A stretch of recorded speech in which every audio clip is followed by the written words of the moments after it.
Muy bien, sean bienvenidos a este nuevo video de nuestro canal, en el cual vamos a desarrollar esta temática muy común en la nueva educación, y es cómo aplicar la teoría de las inteligencias múltiples de Howard Gardner en el aula.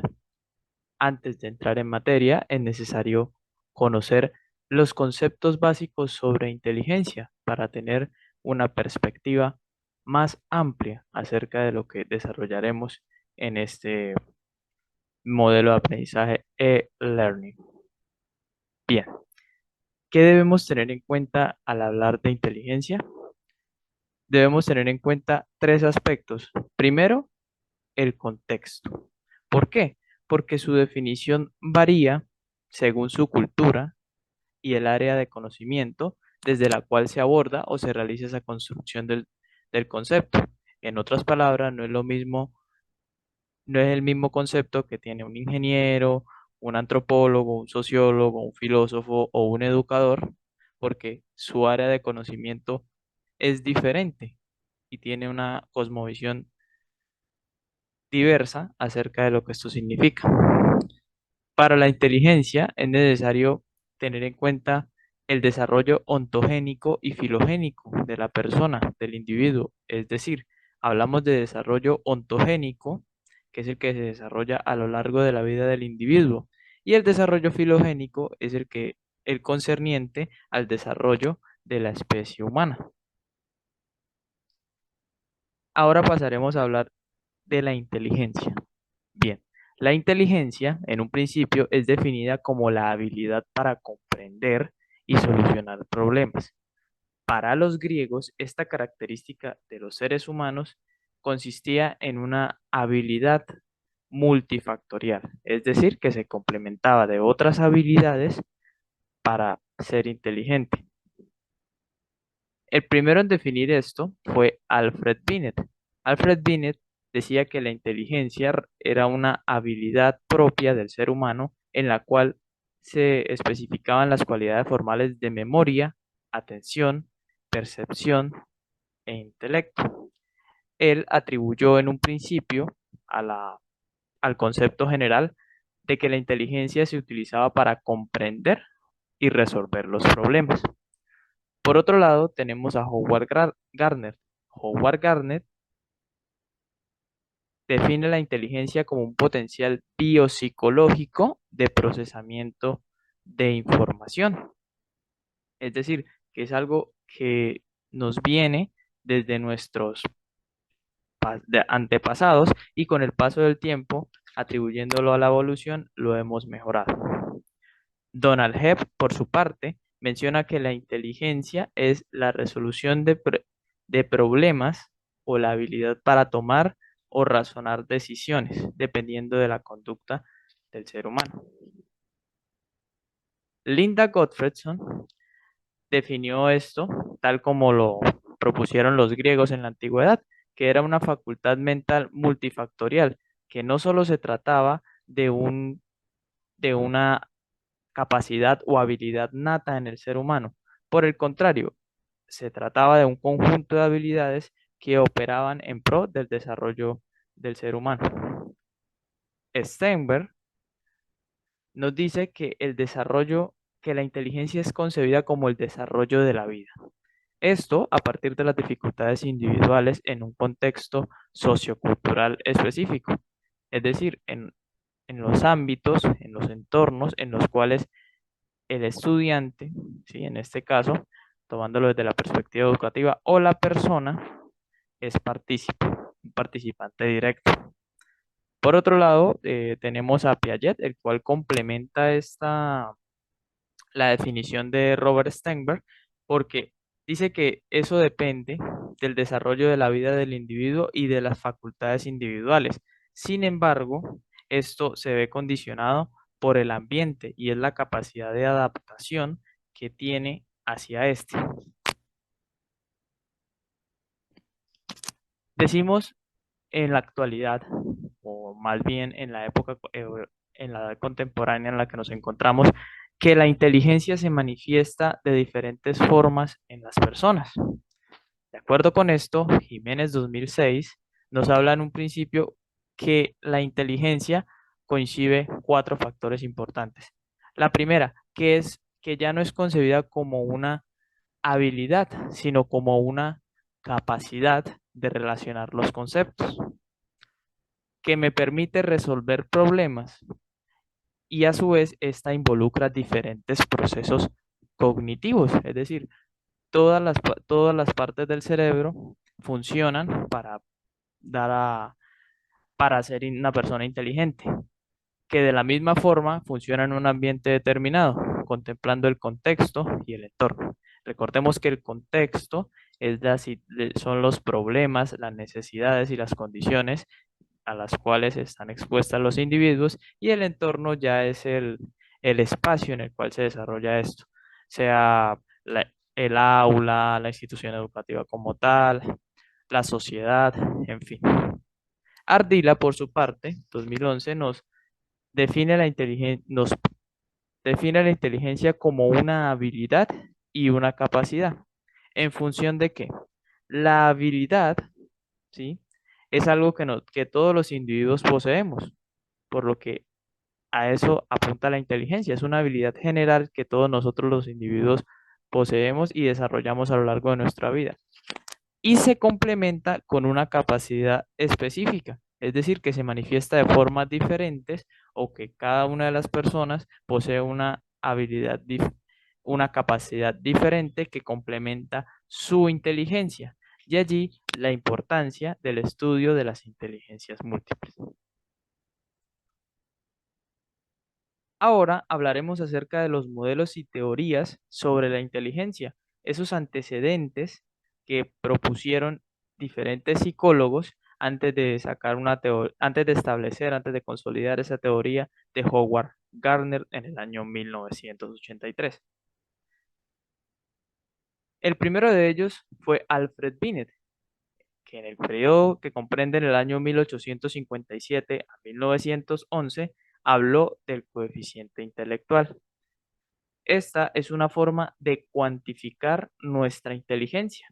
Él asumió que el coeficiente intelectual se refleja o se puede dar a conocer con una ecuación, la cual consta de la edad mental sobre la edad cronológica multiplicado por 100. Por su parte, Raymond Cattell en 1971 realizó un análisis y una crítica a la teoría bifactorial propuesta por Charles Spearman, puesto que Cattell nos habla de la inteligencia fluida y la inteligencia cristalizada. Esta inteligencia fluida es aquella que es permanente, aquella que es otorgada por nuestros atributos genéticos. Y esta inteligencia cristalizada ya es la que es influenciada por el contexto y modificable según las capacidades del individuo y todo lo que puede aprender en ese contexto o contextos en los cuales él es partícipe. En el año 1983 apareció Howard Gardner con esa consolidación de las inteligencias múltiples, en la cual se coinciden 8 inteligencias que más adelante abordaremos. Para el año 1985, Robert Sternberg nos habló de su teoría triárquica de la inteligencia, con base en una inteligencia exitosa que proponía la inteligencia analítica, la inteligencia creativa y la inteligencia práctica, es decir, una triada que componía la habilidad de la inteligencia. Él también mencionaba que esta inteligencia requería de un mundo externo y un mundo interno. Es decir, el mundo externo es aquel en el mundo real. Y el mundo interno es el subconsciente, lo que considera el subconsciente y el consciente de la persona. Ahora pasemos a la teoría de de las inteligencias múltiples. La teoría de las inteligencias múltiples, como bien se mencionó, fue desarrollada por Howard Gardner en el año 1983, la cual compone 8 tipos de inteligencia desarrolladas en los individuos, en los seres humanos. Estas inteligencias poseen unas características esenciales. Primero son elementos tangibles, es decir, no podemos tocarlos, no podemos verlos, pero podemos sentirlos. Es algo similar a lo que sucede con nuestras emociones. Por su parte, también atienden a las condiciones, demandas y oportunidades tanto del individuo como del contexto, estableciendo una relación de equilibrio entre los dos que potencien su aprendizaje natural. Cada una de estas inteligencias dispone de un proceso mental propio, es decir, cada una trabajan en conjunto, pero se desarrolla una más que otra. Es necesario disponer de unos procesos mentales que identifiquen esa información que procesa cada uno de nuestros cerebros, de nuestro cerebro, lo cual permite activar diferentes núcleos cerebrales. Por otro lado, por otro lado, en esta tabla podemos ver la teoría de las inteligencias múltiples propuestas por Howard Gardner en el año 1983. Aquí se distinguen dos tipos. La primera es la forma de inteligencia relacionada con objetos, es decir, aquellas que dependen del entorno, aquellas que es necesario una interacción con objetos, una ilustración para potenciar esa inteligencia. Allí tenemos la inteligencia lógico-matemática, la inteligencia espacial, la inteligencia cinético y la inteligencia cinético-corporal. Por este lado tenemos las formas de inteligencia libre de objetos, es decir, la inteligencia lingüística y la inteligencia musical, puesto que estas inteligencias ya se desarrollan en el subconsciente y en el consciente de las personas. Es una inspiración de la que ellos pueden representar y manifestar en diferentes entornos. En este caso, la inteligencia interpersonal e intrapersonal ya depende del contexto. Sin embargo, también depende de la estructura mental de la persona, porque la inteligencia intrapersonal ya hace parte de nuestra integridad, de cómo nos identificamos nosotros mismos, mientras que la inteligencia interpersonal ya es la identificación de otros procesos de las emociones, mejor, de las personas en un contexto y su desarrollo. Cabe resaltar que cada una, tanto la inteligencia relacionada con objetos como la que es libre de objetos, dependen de un entorno específico. Sin embargo, la inteligencia que es libre de objetos le permite al estudiante, a la persona, desarrollar de una forma más creativa y potenciar su aprendizaje más a fondo, sin tener que depender de algo en específico, atribuyendo todo a su estructura mental. Por otra parte, en cuanto a la inteligencia reformulada, se añade la inteligencia naturalista, de la que más adelante hablaremos de ella. No se contempla la inteligencia espiritual ni tampoco la inteligencia existencial junto con la moral, ya que estas fueron sintetizadas o incluidas en lo referente a la inteligencia intrapersonal e interpersonal. Bien, ahora pasemos a la aplicación de esta teoría en la educación. Para aplicar en la praxis esta teoría, para llevarla a cabo, es necesario hacerlo de manera holística y transdisciplinar. Es decir, nosotros debemos generalizar esta teoría y hacer uso de los diferentes constructos teóricos que nos aportan diferentes disciplinas o áreas del conocimiento, más específicamente en las humanidades, como la antropología, sociología, filosofía, psicología principalmente.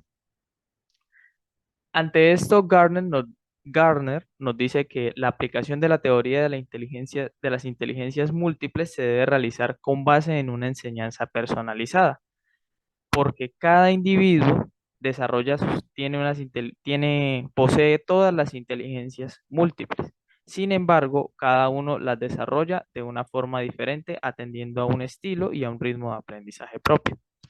Por otro lado, es necesario tener vocación como docente, querer hacer las cosas, querer transformar esas prácticas educativas, el cual es el objetivo de esta teoría al aplicarse en la educación. Por último, es deber más bien obligación de cada una de las escuelas o instituciones educativas establecer un modelo educativo propio que incluya el desarrollo de las inteligencias múltiples.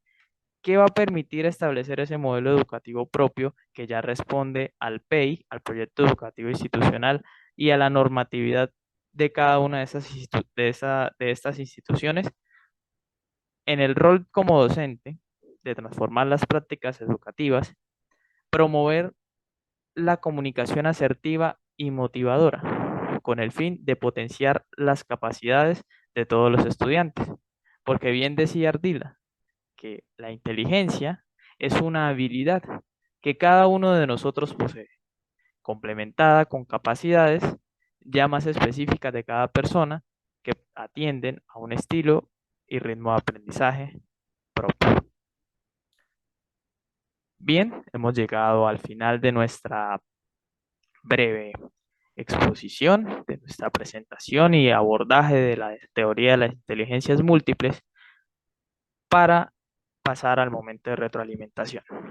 En esta parte, en la descripción del video podrán encontrar un enlace, el cual los dirige a un recurso interactivo de WordWall para completar un crucigrama con base en la temática, para apropiarnos más del conocimiento y consolidar un aprendizaje significativo.